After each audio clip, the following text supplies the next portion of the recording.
Questo è un mazzo di tarocchi fantasioso a tema sul sottile velo che separa la realtà mortale dal regno delle fate, caratterizzato da squisite illustrazioni di spiriti del bosco disegnate a mano da Marga Biazzi e coadiuvato dai testi di Deborah Mayfair. Aiuta chi lo usa a percepire esseri nascosti e a districare la confusione interiore durante la divinazione.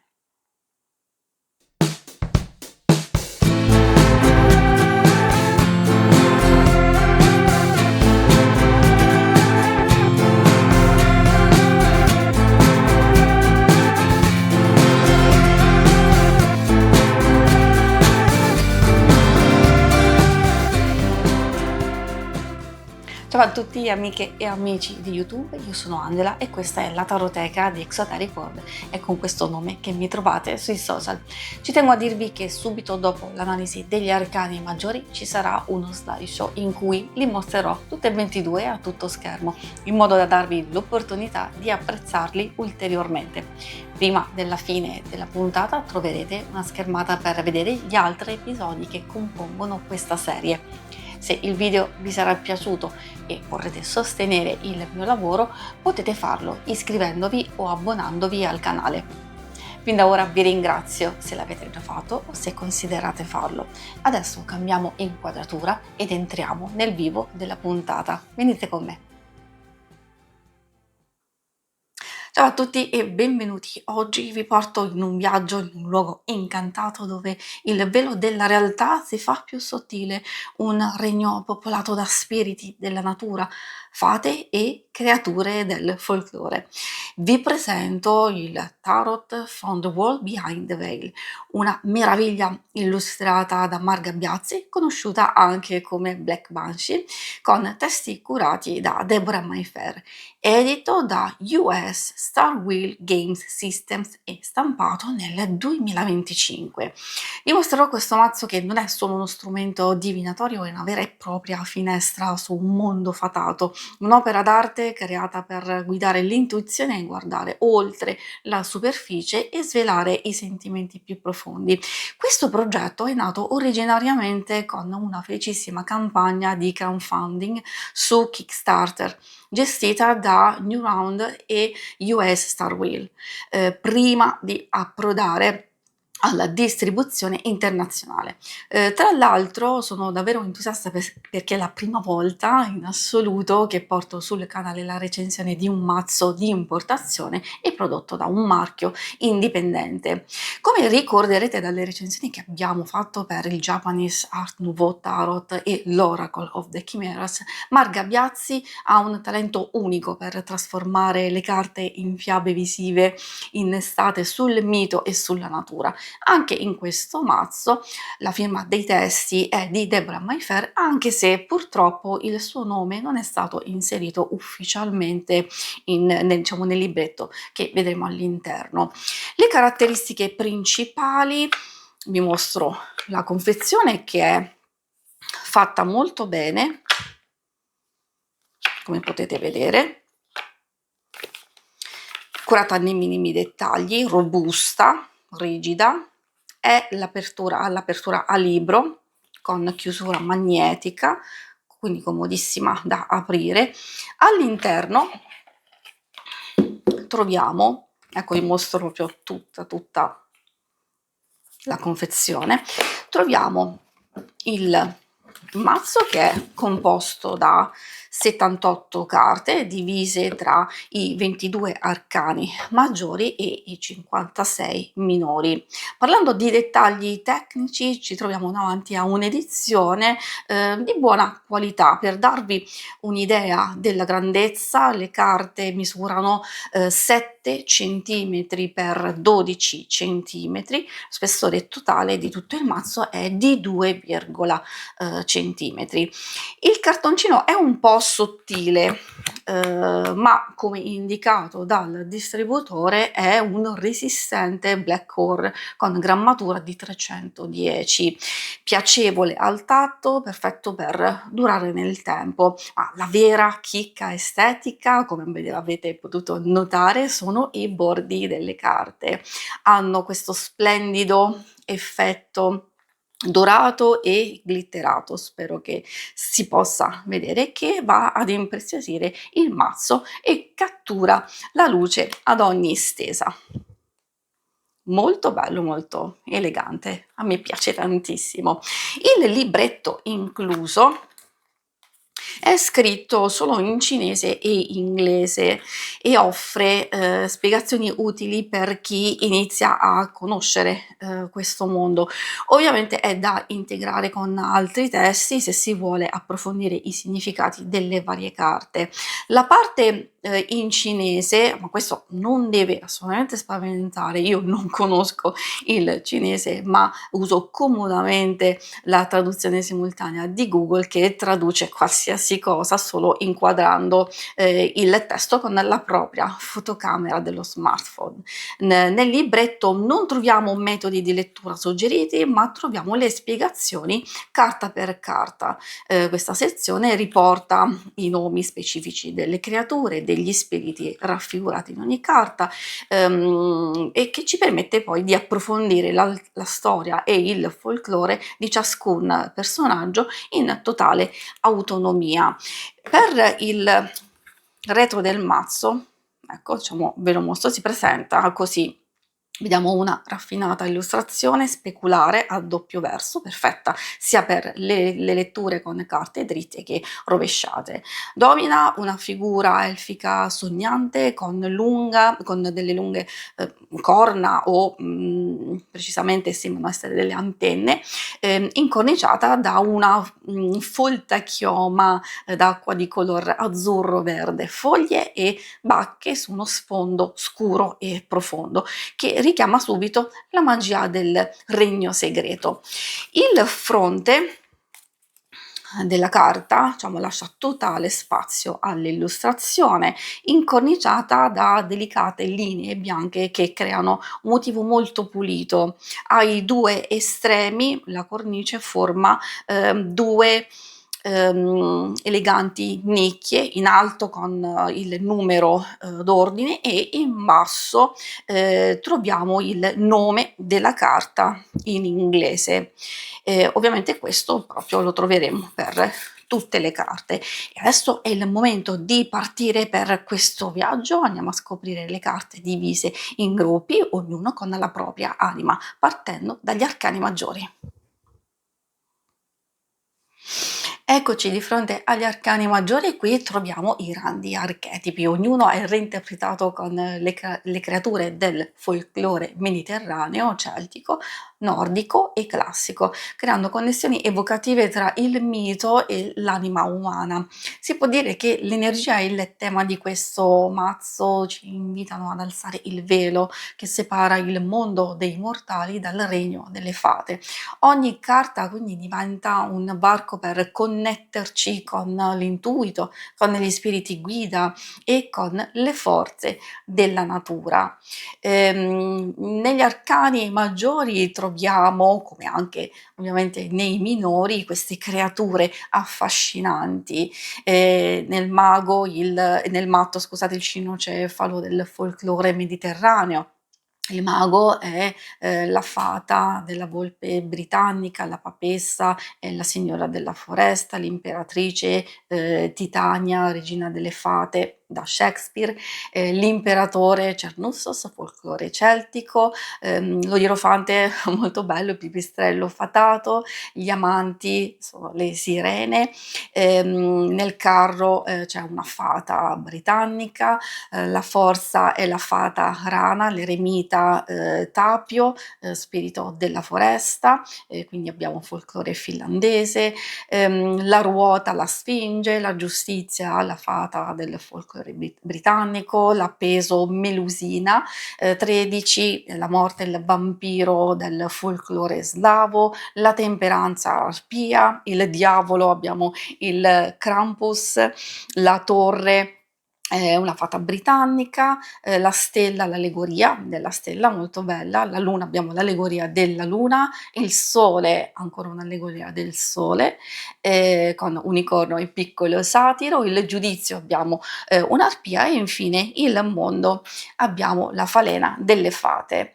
Guardiamo più da vicino alcune immagini che mi hanno colpito in modo particolare, ad esempio il mago rappresentato dallo spirito volpe britannico, una creatura vispa e astuta con orecchie appuntite e una bella coda, ramata, sospesi in un cerchio magico attorno questa volpe troviamo, cioè si librano nell'aria i vari oggetti rituali, la coppa, la spada, il bastone, il pentacolo, affiancati da gemme preziose e da una clessidra.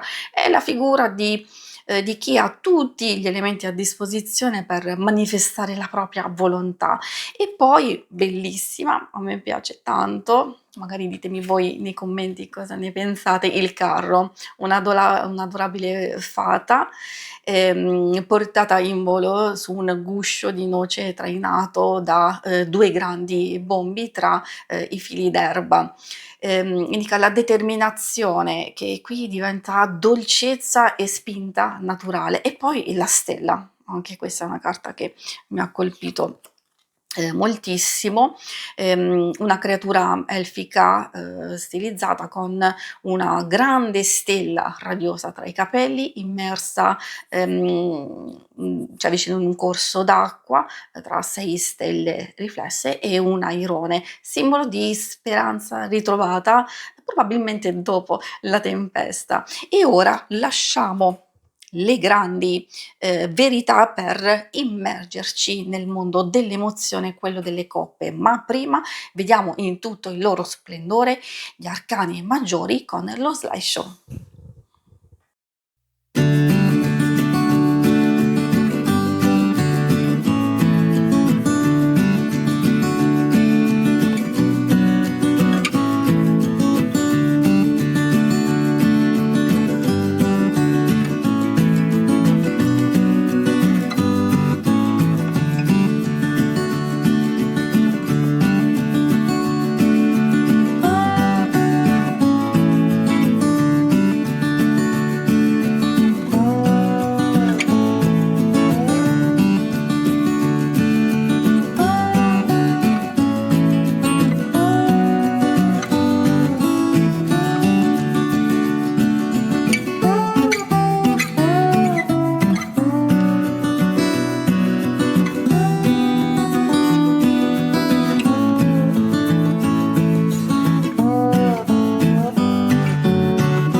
Eccoci di fronte alle coppe, le carte delle emozioni e dei legami. Elemento acqua, sogni, intuizione e fluidità.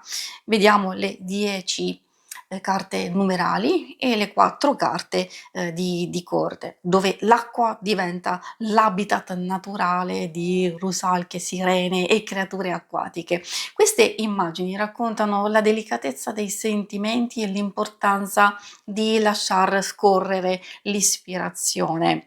Come potete notare in questo gruppo ci sono, colori dominanti dal celeste, ovviamente diciamo bianco, però i toni, del ceruleo, dell'azzurro, anche del grigio, proprio che richiamano l'elemento acqua. Vi mostro e vi racconto alcune carte, ad esempio l'asso di coppe che raffigura Rusalka del folklore slavo, una creatura dai lunghi capelli blu che abbraccia un grande calice decorato da quello diciamo che può sembrare un fiore di loto in un paesaggio di pioggia sottile e che rappresenta l'apertura del cuore e della creatività. Poi vediamo il 7 di coppe, mi piace tantissimo, sarà che io adoro le tartarughe, raffigura Aspidochelone, spero di averlo detto bene, del bestiario europeo. È la tartaruga o creatura marina gigante sul cui guscio nascono rilievi e coppe fluttuanti. Rappresenta le visioni e le tentazioni che sorgono come bolle nella foresta, esortandoci a distinguere l'illusione dalla realtà. Molto bella. Riguardo l'aspetto artistico, Marga Biazzi dimostra una sensibilità straordinaria nel fondere elementi biologici, anche arte, botanica, mitologica, con un gusto fiabesco infinitamente dettagliato. Osservando le illustrazioni si nota subito la cura maniacale per la flora e la fauna. La vegetazione non è mai un semplice sfondo decorativo, ma vive insieme alle creature. Troviamo radici e ritorte, funghi, bacche, fiori di loto e rami intricati mossi dal vento, resi con una precisione quasi scientifica che rende il mondo fantastico incredibilmente credibile e tangibile. Un altro elemento chiave è la palette cromatica. I colori sono morbidi, naturali, ma impregnati di un'atmosfera soffusa e fortemente emotiva. Le sfumature, i giochi di luce, le fosche e i toni desaturati, dai blu acquatici ai verdi boschivi che poi troveremo successivamente fino ai ruggine e ai dorati, danno a ogni carta un senso di sospensione temporale. È come se ogni illustrazione fosse immersa nella nebbia dell'alba o nella luce magica del crepuscolo. Inoltre, la figura umana ed elfica è caratterizzata da tratti delicati, sguardi introspettivi ed espressivi, mai aggressivi. Anche le creature potenzialmente scure o insidiose del folklore conservano un'aura di poesia e grazia, trasformando l'arte di Marga Biazzi in uno strumento visivo perfetto per una lettura dolce, empatica e profonda. E adesso lasciamo il mondo delle emozioni e passiamo a quello della materia, i denari. Eccoci di fronte ai denari, elemento terra, abbondanza, stabilità e sicurezza. Questo gruppo esplora il mondo materiale, il lavoro quotidiano, la pazienza e la cura delle proprie radici.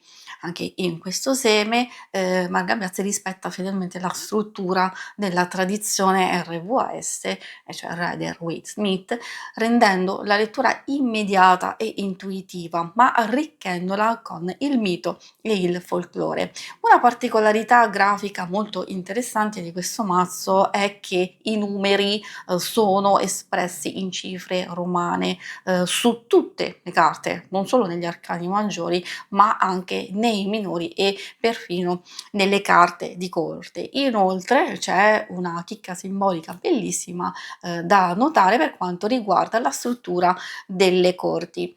In tutti e quattro i semi la figura del re è rappresentata dalla creatura alchemica dell'elemento corrispondente e qui nei denari infatti abbiamo il re, dove troviamo, proprio l'elementale di terra. Vediamo insieme le 10 carte numerali e appunto le 4 carte, di corte immerse tra boschi, radici e frutti. Vediamo alcune carte insieme. L'asso, quello qui di denari, che raffigura una driade, siamo nella mitologia greca, lo spirito dell'albero che emerge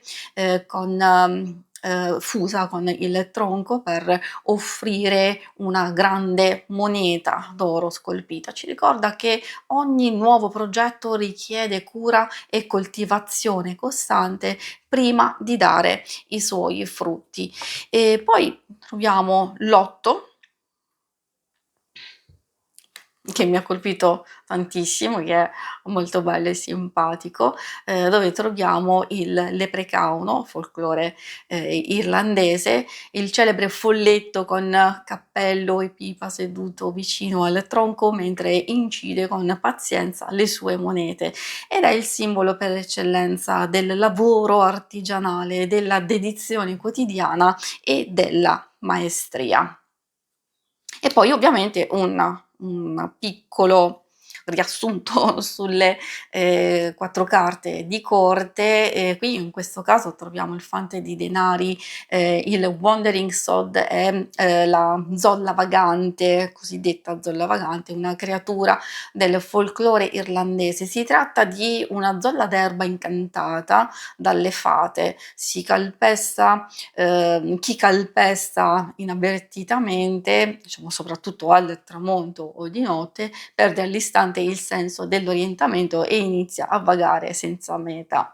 Poi abbiamo il cavaliere di denari che è rappresentato dal centauro, mitologia greca, mezza creatura umana e mezza cavallo, simbolo perfetto della tenacia, della forza e della camminata costante verso i propri obiettivi. Poi abbiamo la regina di denari. Qui c'è la salamandra che io adoro e prende la forma di un affascinante ibrido fantastico, una figura regale immersa nella natura che incarna protezione, la fertilità e la cura generosa della terra. E poi effettivamente, come vi dicevo, il re di denari, troviamo l'elementale di terra, la creatura alchemica pura che domina la materia, la prosperità e la stabilità con maestosa autorevolezza. E adesso, dalla concretezza dei denari, passiamo al fuoco e all'azione del seme di bastoni.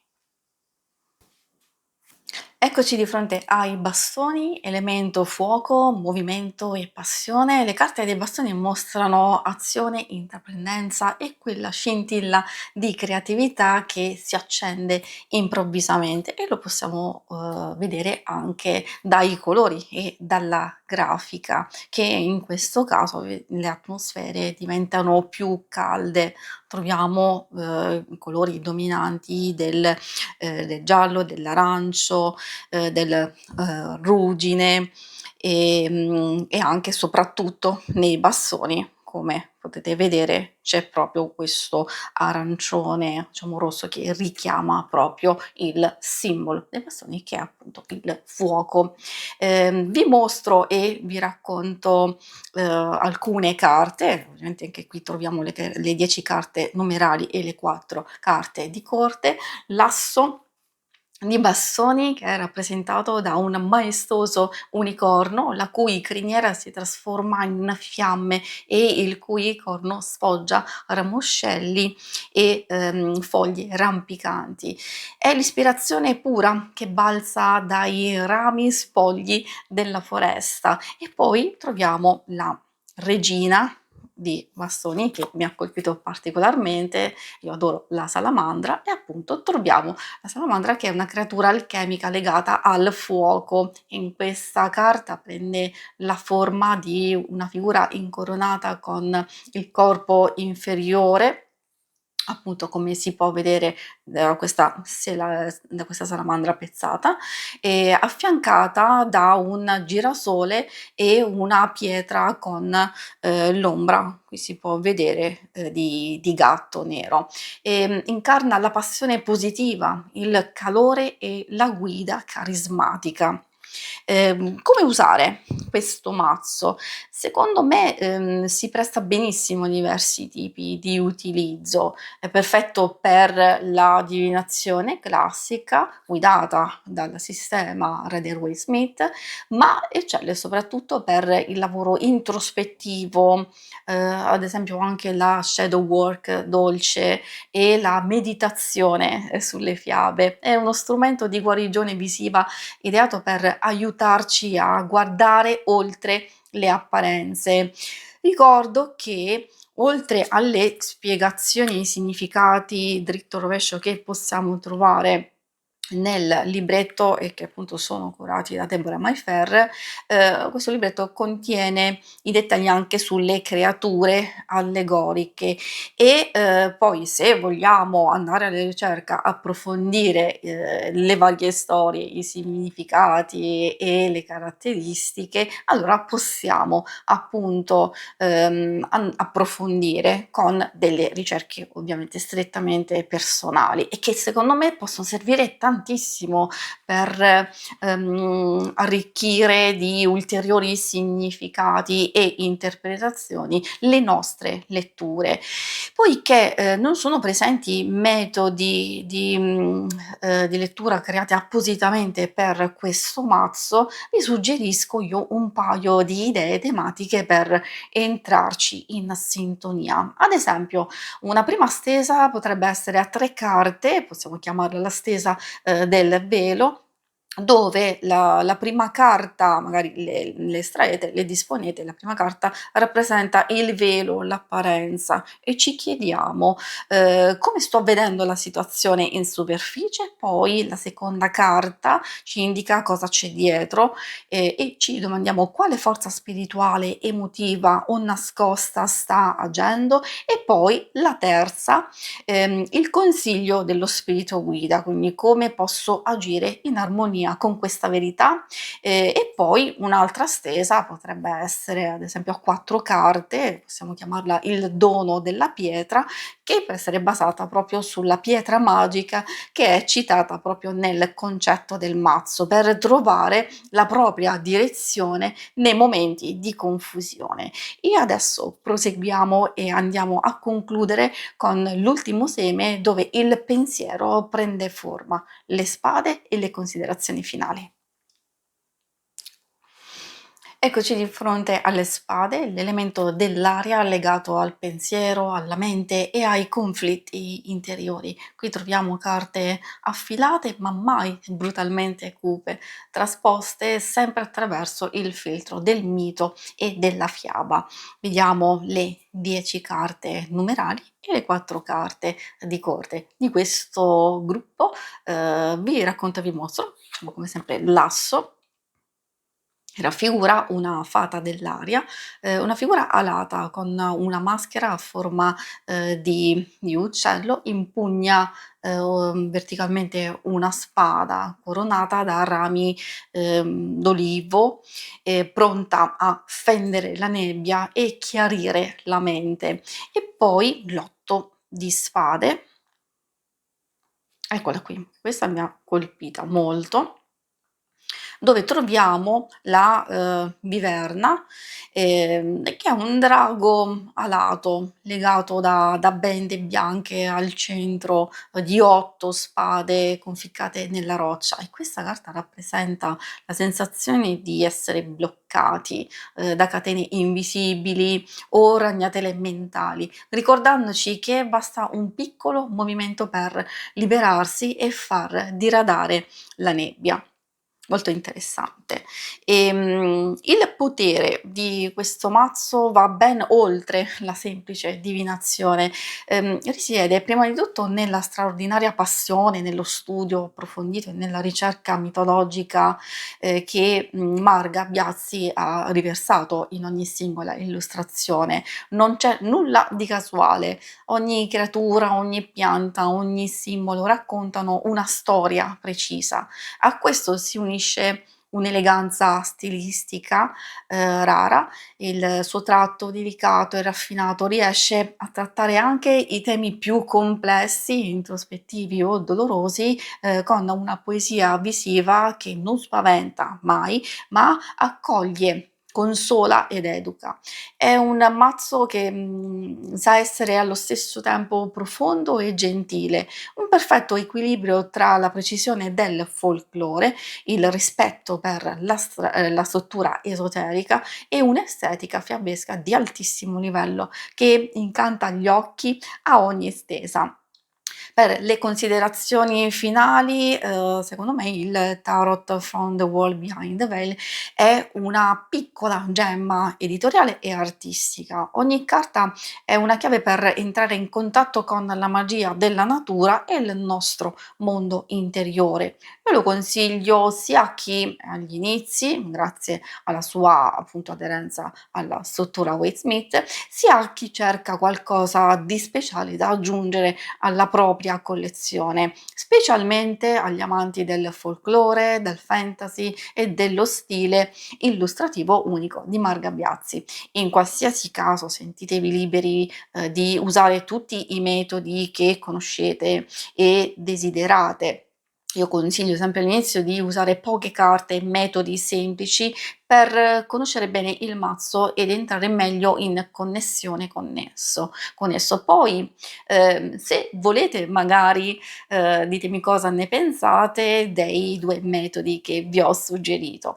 Si conclude qui, questa puntata della Taroteca. Vi ringrazio per essere stati con me. Ditemi nei commenti cosa ne pensate di questo mazzo. Se volete potete andare a vedere tanti altri video che pubblico sul mio canale, potete anche seguirmi su Instagram e TikTok. Vi aspetto al prossimo video. Ciao a tutti!